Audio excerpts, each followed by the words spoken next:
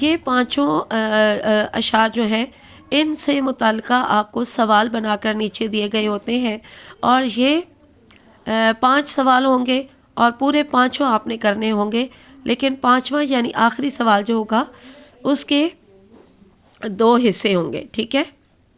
تو آپ نے ان میں سے کوئی سا ایک کرنا ہوگا۔ اب یہاں پر دیکھیے 1 2 3 4 اور یہ 5، پانچویں میں ایک یہ جو ہے سوال ہے اور ایک یہ والا سوال ہے، ٹھیک ہے؟ تو یہاں پر یہ آپشن ہوتا ہے، صرف آخری سوال میں آپ کو چوائس دی جاتی ہے، آپ کے پاس انتخاب کا حق ہوتا ہے کہ اس میں سے کوئی بھی ایک جو ہے وہ سوال آپ سالو کر سکتے ہیں، یعنی اس کا جواب اٹیمپٹ کر سکتے ہیں۔ تو ان 5 سوالوں کے جواب جو ہے وہ 2 نمبر کا ہوتا ہے، تو اس لیے کل یہ 10 نمبر کا آپ کے پاس یہ والا سوال ہوتا ہے حصہ شعر کا، ٹھیک ہے جی؟ تو بیٹا پھر آخر میں سوال نمبر 2، حصہ دوم کے سوال نمبر 2 کا جز جیم ہوتا ہے آخر میں، جو کہ حصہ قواعد کہلاتا ہے، اور یہ کل 8 نمبر کا ہوتا ہے۔ اس میں آپ کو گرامر سے متعلق جو ہے وہ 4 سوالات دیے گئے ہوتے ہیں۔ پہلے 3 سوال لازمی ہوتے ہیں، اور جو چوتھا سوال ہوتا ہے وہ 2 حصوں پر مبنی ہوتا ہے، تو آپ نے ان دونوں میں سے کوئی سا ایک اٹیمپٹ کرنا ہوتا ہے۔ اس طرح کل آپ کے 4 سوالات کے جوابات ہوتے ہیں، اور ہر سوال کا جواب 2 نمبر کا ہوتا ہے، اس لیے چاروں سوالوں کے کل 8 نمبر بن جاتے ہیں، ٹھیک ہے؟ تو یہاں پر دیکھیے حصہ قواعد کو پہلا سوال ہے مقطع کی تعریف لکھیں اور ایک مثال بھی تحریر کریں۔ 2 نمبر میں سے 1 نمبر کی مقطع کی تعریف ہوگی اور 1 ہی نمبر کی اس کی مثال ہوگی، تو ہر ممکن کوشش کرنی ہے کہ شعری مثال دیں آپ، ٹھیک ہے؟ یاد اچھی طرح کریں۔ ظاہر مقطع ہے تو مقطع جو ہے وہ غزل کا آخری وہ شعر ہوتا ہے جس میں شاعر نے اپنا تخلص استعمال کیا ہوتا ہے، تو وہ آپ نے آخری شعر جو ہے لازمی آپ نے مثال میں لکھنا ہے۔ تو آگے دیکھیے دوسرا سوال ہے تشبیہ کی تعریف لکھیں اور ایک مثال بھی تحریر کریں۔ یہاں پر بھی تشبیہ کی تعریف 1 نمبر کی ہوگی، اور اس کا جو آپ نے مثال لکھنی ہے وہ بھی 1 نمبر کی ہوگی۔ اس کی آپ نثری مثال تحریر کر سکتے ہیں، شعری مثال آتی ہے تو وہ بھی لکھ سکتے ہیں، نہیں تو نثری مثال بھی لکھ سکتے ہیں۔ یہاں پہ دیکھیے سوال نمبر 3، مضمون کی تعریف کریں اور اس کی کتنی اقسام ہے یہ بھی بتانی ہے آپ نے۔ تو مضمون کی تعریف لکھنی ہے پہلے آپ نے، ٹھیک ہے؟ یہ جو 2 حصوں پر مبنی سوال ہوتے ہیں تو آپ باقاعدہ ان کی ہیڈنگ دے کر تحریر کیا کریں، یعنی پہلے تعریف کی ہیڈنگ دیا کریں، اس کے بعد پھر تعریف لکھنے کے بعد آپ مثال کی ہیڈنگ دے کے کوئی بھی مثالی شعر یا نثری مثال جو لکھنی ہے پھر وہ لکھا کریں۔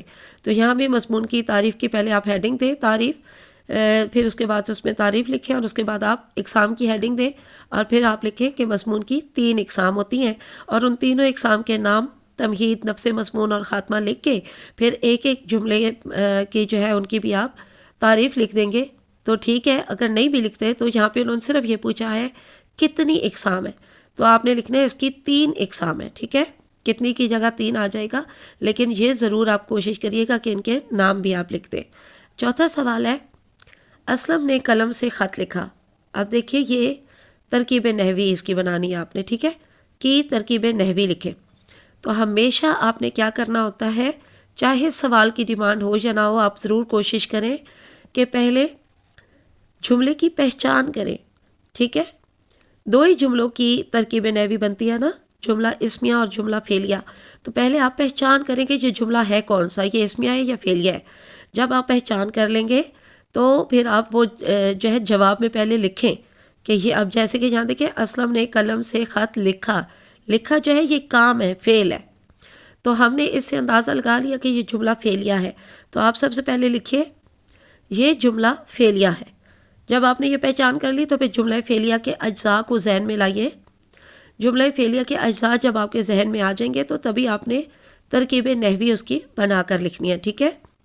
تو جملہ فعلیہ کے کون کون سے اجزاء ہیں؟ فاعل، فعل اور مفعول۔